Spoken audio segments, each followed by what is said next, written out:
Merci, Monsieur le Président. Cette discussion, on l'a bien vu, a été l'occasion quand même de débattre projet contre projet. Et ça s'est vu quand même tout au long de la discussion. Nous ne sommes pas évidemment sur le même projet de société.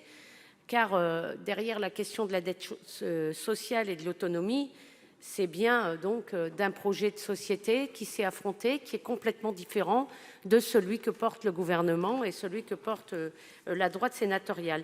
Alors nous regrettons que vous soyez complètement, et les uns et les autres, restés sourds après la crise du Covid-19, parce que tout le monde, pendant la crise du Covid-19, sortait, applaudissait. On a vu que les médailles allaient se distribuer à tour de bras. Et puis finalement, quand il faut renforcer les services publics, quand il faut s'attaquer aux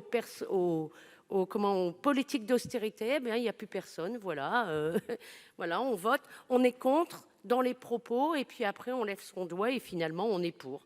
Donc nous avons bien vu que l'échec de 30 années de libéralisme réduisant le service public à peau de chagrin avait vécu, mais ce n'est pas encore suffisant, on dirait, pour les défenseurs des baisses évidemment des dépenses publiques.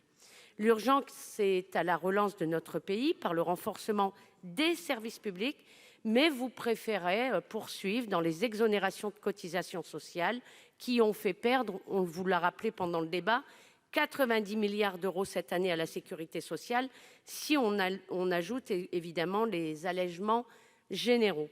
90 milliards d'euros, c'est quasiment l'équivalent de la dette que l'État essaye de refiler à la sécurité sociale.